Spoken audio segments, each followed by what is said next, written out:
जय हिंद साथियों, मैं हूं नीरज कुमार और मैं आप लोगों के लिए आज लेकर आया हूं रियल नंबर। उसे हिंदी में बोलते हैं वास्तविक संख्या।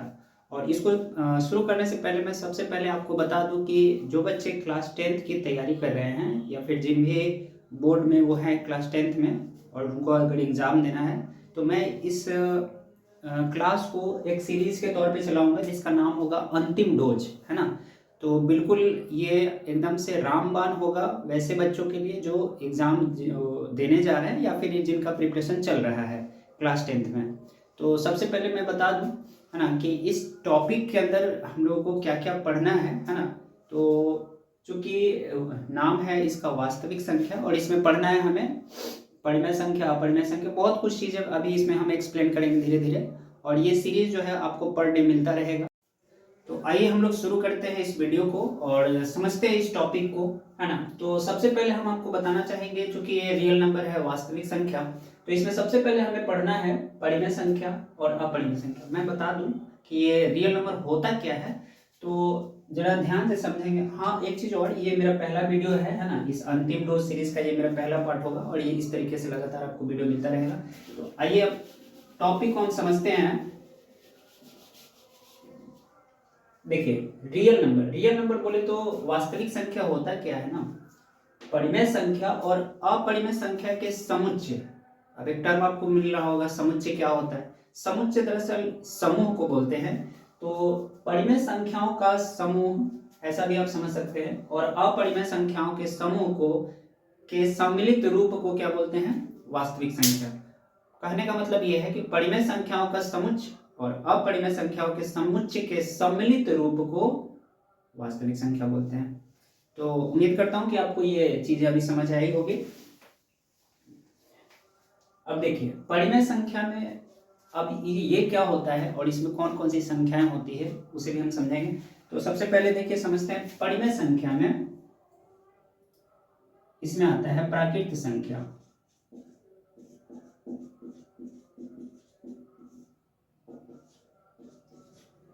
प्राकृत संख्या, इसके बाद आ जाएगा पूर्ण संख्या। अच्छा, प्राकृत संख्या को इंग्लिश में बोलते हैं नेचुरल नंबर।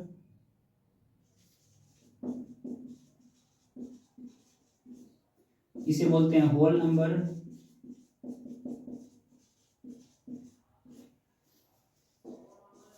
इसके बाद हमें पढ़ना है अभाज्य संख्या।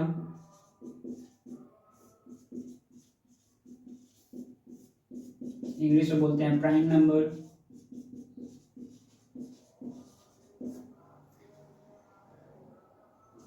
इसके बाद पढ़ना है भाज्य संख्या।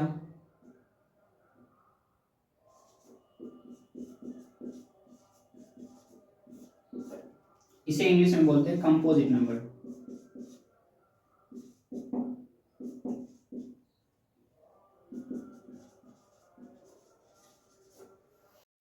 चलिए, तो इसमें चीजें को आप समझते हैं कि करके बारी बारी से। तो चूंकि ये वास्तविक संख्या है, वास्तविक संख्या मैंने बताया कि परिमेय संख्या का समुच्चय और अपरिमेय संख्या का समुच्चय, अर्थात परिमेय संख्या का समूह और अपरिमेय संख्या का समूह दोनों के सम्मिलित रूप को हम क्या कहते हैं, वास्तविक संख्या कहते हैं। अभी थोड़ा सा और इसमें आपको बारीकी से समझ आएगा जब इसको हम अच्छे से समझ लेंगे। तो आइए समझते हैं परिमेय संख्या अब क्या होता है, परिमेय संख्या किसे कहते हैं। तो जरा आप ध्यान देंगे तो परिमेय संख्या वैसी संख्या होती है जिसे हम p/q के रूप में व्यक्त कर सके। वैसी संख्या जिसे आप p/q के रूप में व्यक्त कर सको उसे आप परिमेय संख्या या रेशनल नंबर बोलते हैं। परिमेय संख्या को इंग्लिश में रेशनल नंबर बोलते हैं। अब p/q का रूप क्या होता है, देखिए ये p या q कोई भी नंबर हो सकती है, कोई संख्या हो सकता है ना, जो p और q के जगह पे रखा जा सके। तो जिस भी संख्या को हम p/q के रूप में हम ला सके वो आपका परिमेय संख्या या फिर रेशनल नंबर हो सकता है। ठीक है, हाँ, p/q के रूप में होना चाहिए, बट नीचे में q की जगह पे 0 नहीं होना चाहिए। इसलिए इसका पूरा परिभाषा ये हो जाएगा कि जिस संख्या को हम p/q के रूप में लिख सके जहां q 0 के बराबर ना हो, q नॉट इक्वल टू 0, उसे हम कहेंगे परिमेय संख्या। अब इसमें समझते हैं अपरिमेय संख्या। तो वैसी संख्या जिसे p/q के रूप में व्यक्त नहीं कर सके, ठीक है, उसे हम कहेंगे अपरिमेय संख्या। ठीक है, अब इसका एग्जाम्पल क्या हो जाएगा, जैसे √3 हो गया, √2, √5, 0.1511 5, फिर 1115, ये अनंत तक चलता रहेगा। देखिए डैश डैश किया हुआ है, मतलब ये अनंत तक जाएगा, है ना। इस तरह की संख्याएं हम p बाई क्यू के रूप में नहीं ला सकते हैं, इसलिए बस अभी इतना समझिए, इस टाइप की संख्याओं को p बाई क्यू के रूप में हम नहीं ला सकते, इसीलिए इसे अपरिमेय संख्या बोलते हैं या फिर इरेशनल नंबर बोलते हैं। उम्मीद है आपको ये समझ आ गया होगा। अब चलिए आगे बढ़ते हैं हम परिमेय संख्या में। चूंकि इसका परिवार बहुत बड़ा होता है, अपरिमेय संख्या में उतनी ज्यादा, इसका ज्यादा परिवार या इसका ज्यादा टाइप नहीं है इसमें, लेकिन इसमें है। चलिए सबसे पहला इसमें क्या होगा, प्राकृत संख्या। प्राकृत संख्या को इंग्लिश में बोलते हैं नेचुरल नंबर। नेचुरल नंबर आपको मैं बता दूं बहुत आसान है। नेचुरल नंबर गिनती की संख्या आप जानते भी होंगे, है ना। गिनती की संख्या को नेचुरल नंबर बोलते हैं। अब गिनती की संख्या क्या होती है, अब गिनते क्या हो, जैसे एक, या इंग्लिश में बोलो 1 2 3 4 5, 1 2 3, इन्हीं को तो आप बोलते हैं प्राकृत संख्या। तो इसका हो जाएगा 1 2 3, और ये अनंत तक जाएगा। अगर आपसे पूछा जाए कि बताइए सबसे छोटी प्राकृत संख्या या नेचुरल नंबर, तो आप बोलोगे 1 1। अच्छा, सबसे बड़ी अगर पूछा जाए तो सबसे बड़ी नहीं पता, ये ज्ञात ही नहीं कर सकते। ये अनंत तक जाता है ना, ये अनंत तक, ये अनंत का साइन है ना, ये कहीं खत्म ही नहीं होता है, जो कि हमारा प्राकृत संख्या है। तो गिनती की संख्या को, अब गिनती कोई बट्टा में नहीं हम करते हैं, आप बचपन में भी सीखे होंगे, तो 1 2 ऐसे करके सीखे होंगे, दशमलव में नहीं काउंट करते होंगे, है ना। तो ये सभी जो संख्याएं हैं उनको हम प्राकृत संख्या कहते हैं। अब देखिए पूर्ण संख्या या होल नंबर क्या होता है। तो जब भी हम गिनती की संख्या के पहले जीरो लगा देते हैं, गिनती की संख्या के पहले जीरो शामिल कर लेते हैं, तो ये अपना गिनती की संख्या 1 2 3, है ना, ये अनंत तक जाएगा, और इसके पहले बस मात्र आपको जीरो लगा लेना है। तो ऐसी संख्या को ही होल नंबर या पूर्ण संख्या बोलते हैं। इंग्लिश में इसी को बोलते हैं होल नंबर, हिंदी में बोलते हैं पूर्ण संख्या। तो करना कुछ नहीं है, गिनती की संख्या के पहले जीरो शामिल कर लेना है आपको, ये हो जाएगा आपका पूर्ण संख्या। अब आइए जरा अभाज्य संख्या की बात कर लेते हैं। अच्छा, इसमें अगर पूछा जाए कि बताइए सबसे छोटी पूर्ण संख्या कौन सी होगी, तो सबसे छोटी है 0, और सबसे बड़ा कौन सा, तो वो भी अपरिभाषित है, इसे ज्ञात नहीं किया गया है। अपरिभाषित मतलब अनंत, ठीक है। अनंत को क्या परिभाषित करना, अभी तक तो किसी ने पता भी नहीं किया अनंत होता क्या है ना, वो किसी ने देखा भी नहीं, इसीलिए अपरिभाषित, उसको किसी ने डिफाइन नहीं किया अभी तक। चलिए अभाज्य संख्या की बात करते हैं। अभाज्य संख्या बोले तो प्राइम नंबर होता है, इंग्लिश में उसे प्राइम नंबर बोलते हैं। अब इसको थोड़ा सा समझ लीजिएगा। इसको सबसे पहले मैं बता दूं कि इसका दो नाम होता है, अभाज्य संख्या बोल लीजिए या योग रूढ़ बोल लीजिए, इंग्लिश में तो प्राइम नंबर बोलते ही हैं।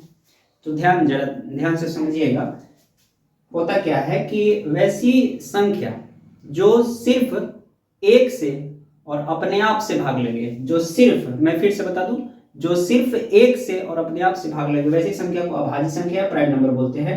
अब इसमें एक शामिल नहीं होता है, ठीक है। इसमें कहां से स्टार्ट होगा, जैसे 2, ठीक है। अब 2 को कौन कौन भाग लगाएगा, 1 लगाएगा और स्वयं से सिर्फ भाग लगेगा, और तीसरा कोई भाग नहीं लगा सकता, इसीलिए 2 आपका अभाज्य संख्या है। इसके बाद 3 की बात करें तो 3 जो है 1 से भाग लगेगा और स्वयं से भाग लगेगा, इसीलिए आपका यह अभाज्य संख्या है। 4 होगा, नहीं हो सकता। अब आपको बता देते हैं, जैसे कि 2 से भी भाग लगेगा, 4 से भी लगेगा, 1 से भी भाग लगेगा, तो 2 से ज्यादा से भाग लग रहा है ना, मतलब 1 और सिर्फ अपने आप से ही लगना चाहिए, वैसे संख्याओं को बोलते हैं प्राइम नंबर या फिर अभाज्य संख्या। तो इसमें 4 शामिल नहीं होगा, हाँ 5 हो जाएगा, क्योंकि ये 1 और सिर्फ 5 से भाग लगता है, इसीलिए इसमें 5 शामिल होगा। 6 नहीं होगा, 7 नहीं होगा, सॉरी 7 होगा, 7 होगा, क्योंकि 7 1 और सिर्फ स्वयं से भाग लगता है, इसलिए यह अभाज्य संख्या है। 8 नहीं होगा, क्योंकि उसको बहुत सी संख्या भाग लगाती है, 2 से भी लगता है, 4 से भी लगता है, 8 से भी लगता है, बहुत सारे संख्या हैं, तो इस वजह से 8 इसमें नहीं आएगा। 9 भी नहीं आएगा, क्योंकि 9 1 से भी लगता है, 3 से भी लगता है, 9 से भी भाग लगता है, 23 में ये नहीं आ सकता, 10 भी नहीं आ सकता, 11 आएगा। अब इसके बाद हो जाएगा आपका 11 इसके बाद हो जाएगा 13 के बाद हो जाएगा 17 मतलब 17, उसके बाद हो जाएगा 19, ऐसे करते करते ये भी संख्या अनंत तक जाएगी, है ना। जो भी आपकी अभाज्य संख्या है प्राइम नंबर, तो सबसे छोटी अभाज्य संख्या 2, और सबसे अगर बड़ा पूछा जाए, सबसे बड़ी अभाज्य संख्या पूछी जाए, तो ये भी अपरिभाषित है, इसे अभी तक किसी ने ज्ञात नहीं किया है, ठीक है।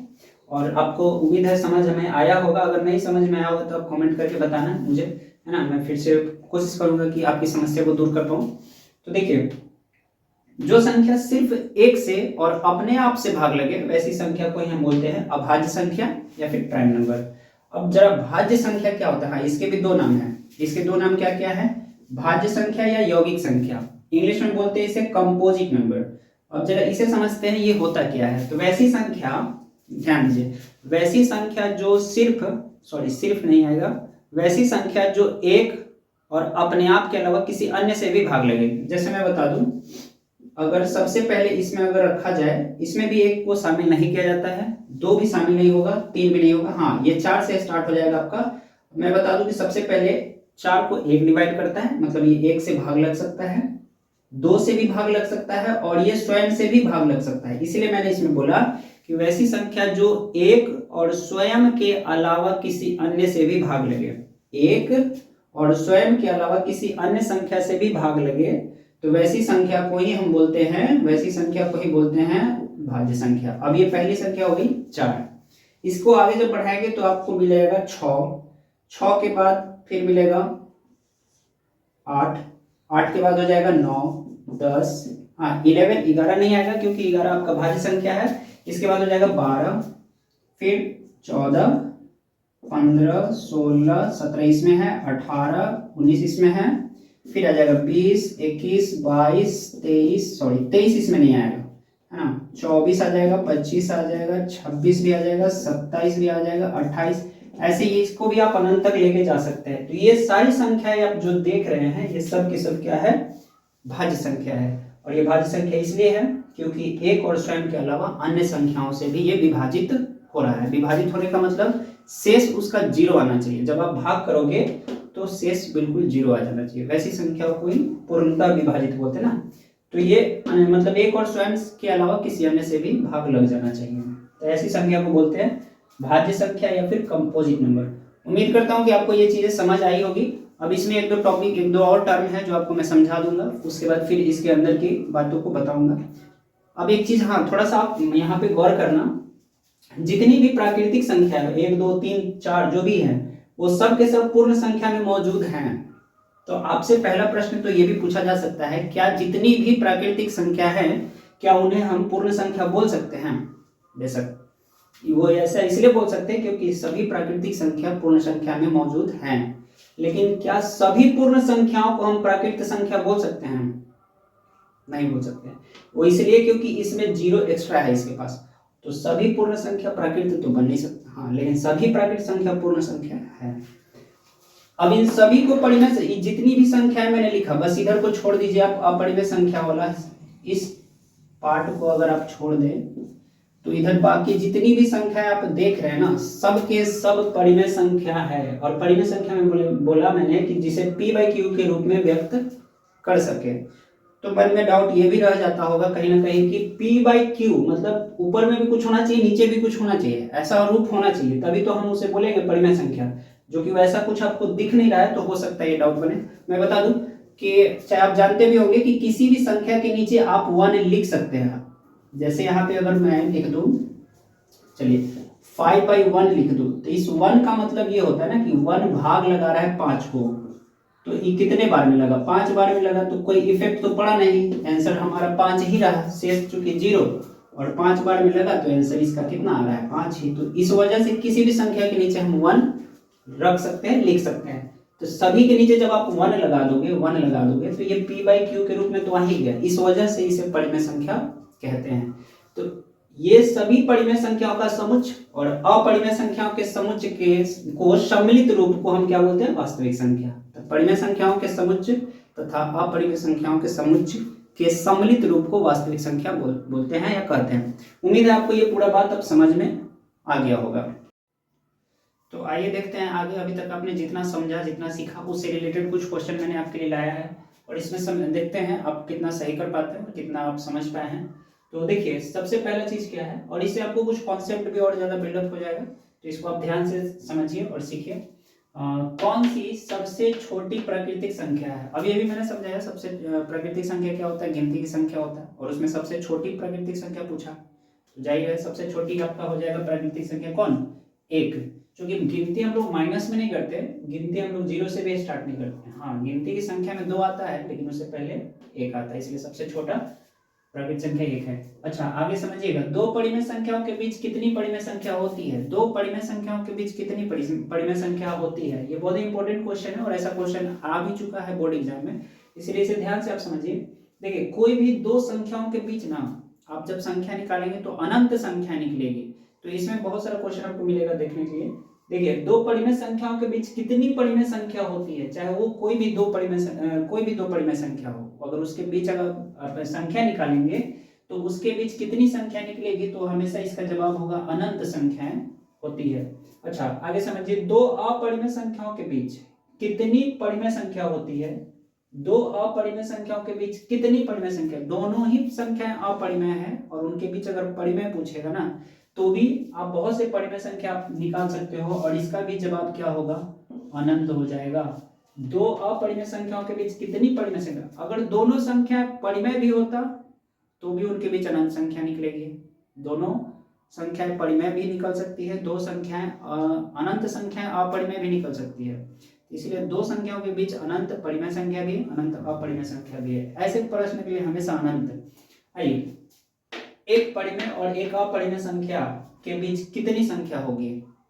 एक परिमेय और एक अपरिमेय संख्या के बीच कितनी संख्या होगी? अब इसमें अलग अलग हो गया, अभी तो सेम सेम चल रहा था, चाहे अलग हो या सेम सेम हो तो भी इसका जवाब क्या होगा? अनंत ही हो जाएगा। आगे समझते हैं, एक परिमेय और एक अपरिमेय संख्या का योगफल क्या कहलाएगा, या फिर ये योग होता क्या है, उसे क्या कहेंगे? प्रश्न का ये मतलब है। देखिए एक परिमेय और एक अपरिमेय संख्या का योग होगा, क्या होगा? तो यहाँ समझिए, उसे परिमेय कहेंगे, उसे अपरिमेय कहेंगे, परिमेय एवं अपरिमेय दोनों कहेंगे, या कुछ भी नहीं कहेंगे? दरअसल इसका जवाब होगा, चूंकि इसमें जो है परिमेय भी है और अपरिमेय भी है, तो जब दोनों मिला दिया जाएगा तो वास्तविक संख्या तो बनेगा ही, ठीक है, लेकिन ऐसा कहीं ऑप्शन दिख नहीं रहा है। तो परिमेय और अपरिमेय संख्याओं के योग को आप बोल सकते हैं अपरिमेय, ठीक है, परिमेय और अपरिमेय। क्योंकि दोनों को रियल वास्तव में तो उसको जोड़ना पॉसिबल है नहीं, तो आप जैसे कि यहाँ समझिए 2 + √2 एक परिमेय है, एक अपरिमेय है, तो इन दोनों का योग मिलके क्या कहलाएगा? ये भी अपरिमेय ही कहलाएगा, अपरिमेय ही होगा। हाँ वास्तविक संख्या यदि होता तो आंसर हमारा वास्तविक संख्या, क्योंकि मैंने पहले ही बता दिया था परिमेय संख्या का समुच्चय और अपरिमेय संख्या के समुच्चय के सम्मिलित रूप को वास्तविक संख्या कहते हैं। तो यहाँ पे ऐसा कुछ नहीं दिया। चलिए अब आगे समझते हैं, सबसे छोटी अभाज्य संख्या कौन सी है? अभी अभी मैंने आपको समझाया था कि सबसे अभाज्य संख्या किसे कहते हैं। तो अभाज्य संख्या वैसी संख्या जो सिर्फ एक से और अपने आप से भाग लगे। तो आप इसमें से चुनिए जो सिर्फ एक से और अपने आप से भाग लगे। तो देखिए एक को तो शामिल कर नहीं सकते, ये गलत हो जाएगा। अच्छा अभाज्य संख्या हमारा 2 से ही स्टार्ट होता है, तो सबसे छोटी ही पूछा है, सबसे छोटी, तो इसका सही आंसर हो जाएगा सबसे छोटी अभाज्य संख्या 2 होता है। आगे जरा ध्यान देते हैं, सबसे छोटी विषम अभाज्य संख्या कौन सी होती है? सबसे छोटी मगर विषम अभाज्य संख्या क्या होगी? देखिए यहाँ भी छोटी अभाज्य संख्या पूछा, यहाँ भी छोटी ही पूछ रहा है लेकिन विषम। अब सम विषम तो आप हमको तो लगता है कितना तो आपको आता ही होगा। सम वैसी संख्या जो 2 से पूरा पूरा भाग लग जाए, अब विषम जो 2 से पूरा पूरा भाग नहीं लगे। तो अब बताइए सबसे छोटी, पहले तो इसमें देखिए विषम अभाज्य संख्या कौन कौन है? तो एक तो है नहीं, तो इसको छांट लीजिए, एक तो अभाज्य है नहीं। अभाज्य जो सिर्फ एक से और अपने आप से भाग लगे, तो एक से और अपने आप से भाग लगने वाला 2 है, एक से और अपने आप से भाग लगने वाला 3 भी है, अब 5 भी है। ये सब के सब अभाज्य है, लेकिन कह रहे विषम, तो विषम जो 2 से भाग नहीं लगे, ये तो लग रहा है मतलब ये सम है। ये एकलौता ऐसा संख्या है जो सम है अभाज्य संख्या के ग्रुप में, अभाज्य संख्या के समूह में ये एकलौती ऐसी संख्या है, ठीक है, जो सम है और अभाज्य है। बाकी जितनी भी संख्याएं आएंगी ना वो सब के सब आपके विषम होगा और अभाज्य भी होगा। तो अभाज्य संख्या के समुच्चय में 2 मात्र ऐसा एकलौता संख्या है जो सम है और अभाज्य है, बाकी कोई नहीं है, बाकी सब के सब विषम है। तो सबसे छोटी विषम अभाज्य संख्या जो हमारा मिलेगा, मतलब जो विषम में सबसे पहले अभाज्य मिलेगा वो मिलेगा 3। आगे तो सभी विषम आएंगे लेकिन सबसे पहले 3। तो उम्मीद है कि आपको ये सारा समझ आ गया होगा। ऐसे ही और भी क्वेश्चंस आपके लिए अभी दिखाएंगे, है ना। आपको बने रहिए इस वीडियो में। अगर पसंद आ रहा है, अच्छा लग रहा है तो हमारे इस वीडियो को शेयर करें अपने, और भी जो भी चहेते हैं आपके दोस्त हैं जो तैयारी कर रहे हैं। साथ ही साथ हमारे इस चैनल पे आप अगर नए हैं तो हमारे चैनल को सब्सक्राइब कर लें, ताकि जो भी वीडियो बनेगा आप तक सबसे पहले पहुंच पाए, है ना, आपको नोटिफिकेशन मिले कि हाँ वीडियो आ गया है और आप देख पाए, अपना तैयारी कर पाए। इसलिए आप सब्सक्राइब कर लीजिए, और पसंद अगर आ रहा है वीडियो तो थोड़ा लाइक भी कर दें। आइए अब आगे समझते हैं हम लोग। अब आगे का जो इसमें इस चैप्टर का जो पॉइंट है, इस चैप्टर में जो टॉपिक है वो समझना हमें है यूक्लिड विभाजन एल्गोरिदम। अब ये क्या चीज होता है, यूक्लिड विभाजन एल्गोरिदम किसे कहते हैं, तो इसे आइए जरा समझते हैं। देखिए, बचपन में आप सभी ने बनाया होगा, है ना, भाग बनाया होगा, और फिर आपके गुरुजन सिखाए होंगे कि उस भाग को कैसे चेक करते हैं। ठीक है, तो आप चेक क्या करते होंगे, उसमें शेषफल उसका जो भागफल होता होगा और जो भाजक होता होगा, उन दोनों को गुना करते हैं और शेषफल उसको जोड़ देते हैं।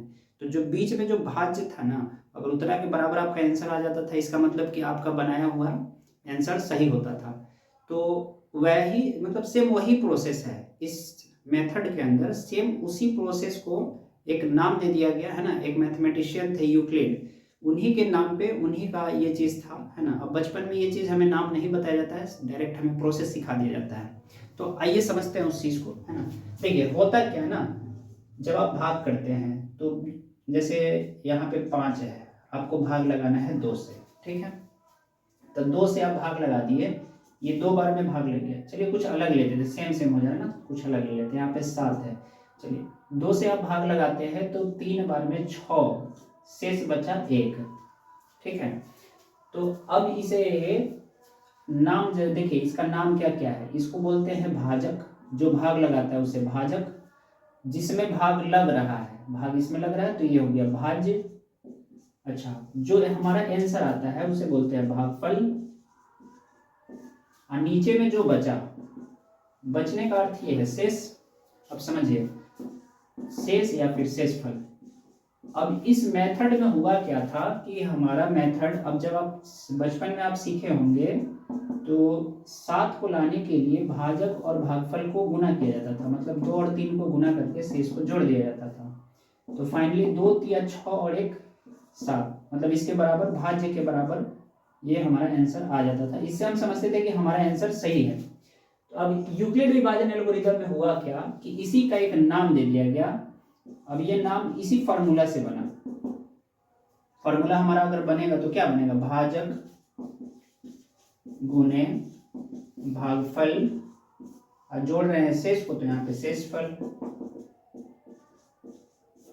ये हमारा फार्मूला बन गया। अब इसमें हुआ क्या, जब आप चूंकि इस क्लास में, इस चैप्टर में जब आप पढ़ेंगे तो आपको इसमें मिलेगा कि हमारा जो भाज्य है उसका नाम है A, और जो भाजक है उसे B से रिप्रेजेंट, नाम नहीं है, रिप्रेजेंट किया गया है, और भागफल को बोला गया है Q, और शेषफल को बोला गया है R। इस सब को बस दर्शाया गया है ऐसा। तो फाइनली जो हमारा ये जो बनेगा, A बराबर BQ प्लस R। B अर्थात भाजक, Q हो गया भागफल, और R हो गया हमारा शेषफल। अच्छा, एक कंडीशन होता है शेष के लिए, R के लिए, कि जब भी, देखिए कंडीशन ये है ना कि भाजक से ये बड़ा नहीं हो सकता। अगर बड़ा हो जाएगा तो भाग लगा देगा, इसीलिए ये हो गया, ये छोटा रहेगा भाजक से, मतलब कि B से। परंतु शेष अगर आएगा ना तो 0 आ सकता है या फिर 0 से ज्यादा आ सकता है। तो इसको लिखने का तरीका यही है कि शेष जो होगा हमारा 0 के बराबर होगा या 0 से बड़ा होगा। जब भी नीचे बचेगा तो या तो ये 0 हो जाएगा या 0 से ज्यादा होगा। तो शेष को लिखने का ये मेथड है। तो फॉर्मूला भाज्य बराबर भाजक गुने भागफल प्लस शेष। अगर ये मेथड में अगर बोला जाए कि इस मेथड में बताइए तो क्या होगा, तो A बराबर BQ प्लस R, जहां, ये आप ध्यान में रखेंगे, जहां R का शर्त ये है कि 0 से बड़ा या बराबर परंतु B से छोटा होता है। उम्मीद है आपको ये अभी समझ आया होगा। और इसी से संबंधित आपको, अब ये मेथड बना क्यों, पहले इसको समझ लेते हैं थोड़ा सा। ये मेथड दरअसल बना हुआ है मौसक ज्ञात करने के लिए। तो आपको इस चैप्टर में मौसक निकालने के लिए इस मेथड से बहुत सारा अभी क्वेश्चन मिलेगा, है ना। मौसक क्या होता है अभी हम लोग थोड़ी देर में समझेंगे इसको।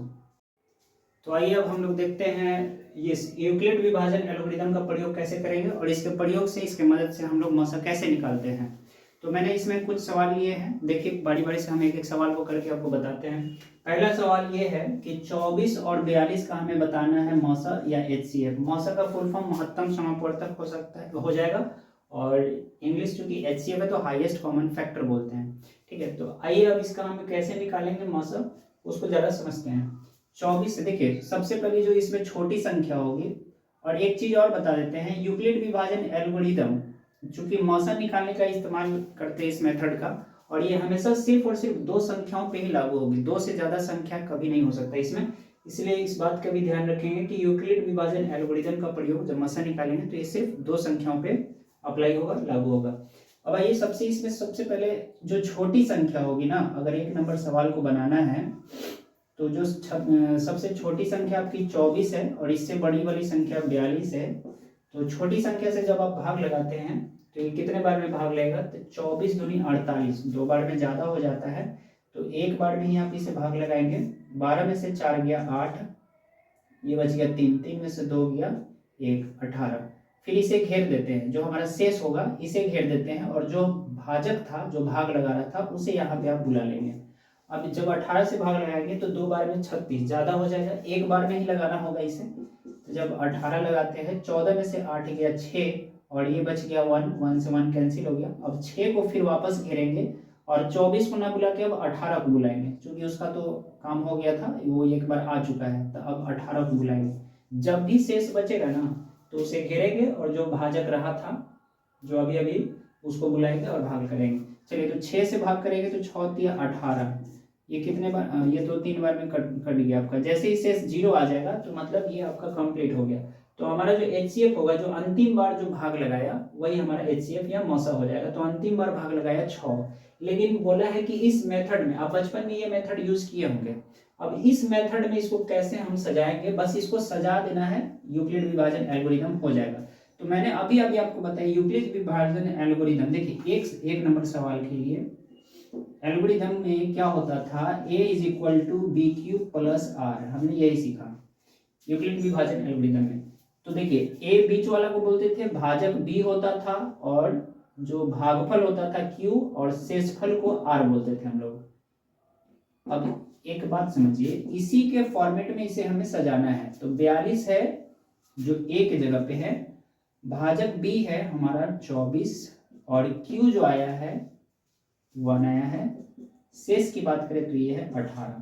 तो जितने भी अभी ये स्टेप दिख रहे हैं ना, सभी को आप बस अरेंज कर देना है आपको, और यही हमारा यूक्लिड विभाजन एल्गोरिदम हो जाएगा। आइए, तो अब देखिए सेकेंड स्टेप में जो हमारा शेष था, अब b बनेगा, ये b बना, और फिर यहाँ ये a बना, और ये q बना, और वापस नया एक शेष हमें 6 मिला। तो अब इसे फिर से आप अरेंज करेंगे, तो a के जगह पे रखेंगे इस बार फिर से 24, और भाग लगाया अब 18। देखिए शेषफल ही क्या बनता है, भाजक बनता है, और कितने बार में भाग लगा है, फिर से एक बार में, और नया जो शेष आया है वो आया है 6। अब ये 18 फिर से अब क्या बन जाएगा, भाज्य, मतलब बीच में आएगा। तो जैसे 18 यहाँ पे आप देख सकते हैं बीच में आ गया, तो इसे आप यहाँ लिखेंगे एक ही जगह पे, और जो अब भाजक बना वो बना नया वाला शेषफल, मतलब शेषफल ही भाजक बनेगा। और कितने बार में भाग लगाया, 3 बार में। तो फाइनली अंत में शेष आ गया हमारा 0। तो देखिए अंतिम बार जो भाग लगाया, अंतिम बार भाग मतलब अंतिम भाजक कौन है, 6 है। तो आप लिख सकते हैं मौसा वैसे किन किन संख्याओं का बोला गया था, तो 24 और 42 का। तो आप यहाँ पे 24 कॉमा 42 ये आप लिख दोगे, मौसा इज इक्वल टू 6, ये भी आपका आंसर हो जाएगा। अच्छा, बाकी और जो संख्या देख रहे हैं 42 24, इसका तो 6 हो गया, 24 18 इसका भी 6 होगा, और 42 18 इसका भी 6 होगा। मतलब इन जो संख्याएं हैं, ये जो संख्याएं हैं, इन संख्याओं को अगर जोड़ा में आप लेंगे, कोई भी दो को जोड़ा में लेंगे, उसका मौसा हमेशा आपका 6 ही आएगा। यही है आपका यूक्लिड विभाजन एल्गोरिथम। उम्मीद है आपको ये समझ में आ गया होगा।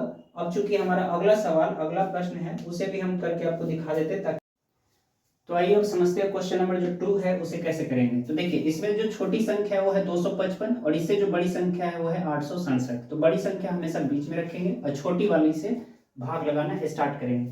तो जब आप भाग लगाना स्टार्ट करते हैं तो इसे आप गुना करके या टेबल पढ़ के आप चेक कर लीजिएगा, है ना, मल्टीप्लाई करके, कि इसके नजदीक में आना चाहिए, इससे ज्यादा नहीं होना चाहिए।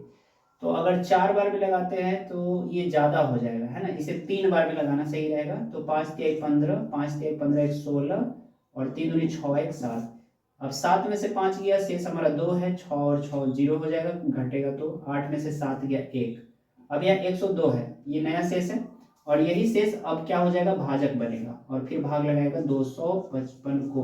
तो जब आप भाग करते हैं तो 2 बार में आप लगाएंगे, 2 बार भी इसे गुना करेंगे या 2 बार में भाग लगाएंगे तो ये आ जाएगा 204।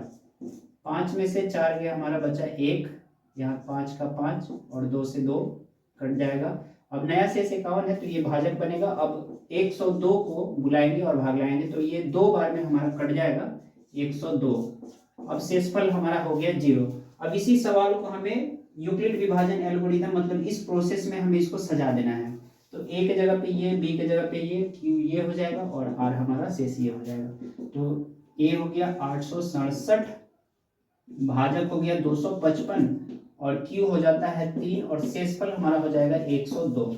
अब वापस इसे जब आप सजाएंगे तो अभी देखिए भाज्य बनेगा, फिर ये वाला जो है भाज्य बन जाएगा, मतलब 255 आगे आ जाएगा और भाग लगाएगा इस बार कौन, 102। 102 भाग लगाया, कितनी बार में भाग लगा है आप देख सकते हैं। 102 जब भाग लगाया तो 2 बार में भाग लगाया है। शेष इस बार आया है कितना, 51।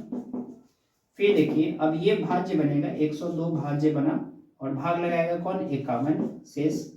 और सॉरी कितनी बार में भाग लगेगा उसे भी लिखना है, कितनी बार में, 2 बार में। शेष हमारा हो जाएगा 0।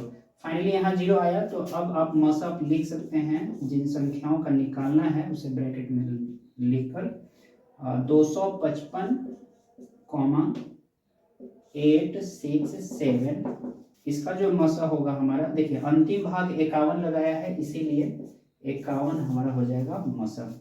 उम्मीद है आपको ये समझ आया होगा। अगर इसमें कोई दिक्कत रहा, अगर दिक्कत होता है, अगर कठिनाई है समझने में, तो आप कमेंट करके मुझे बताएं कहाँ दिक्कत है, कहाँ प्रॉब्लम है ना। मैं प्रयास करूँगा कि आपकी समस्या को फिर से दूर करूँ, है ना। एक फिर से मैं वीडियो लाऊँ उसके लिए। और ये जो तीसरा प्रश्न है ये आप मुझे खुद बनाएं, इस पे प्रैक्टिस करें और इस तरह के जितने भी बुक में आपके जो टेक्स्ट बुक है वहाँ से कुछ क्वेश्चन ले लें, वहाँ से आप बनाएं। इसे जितना ज़्यादा प्रैक्टिस में रखेंगे आपके लिए उतना बेहतर है। तो उम्मीद है आपको ये सब समझ में आ गया होगा और ये हमारा पहला पार्ट था। अब हम मिलते हैं आपसे नेक्स्ट पार्ट में।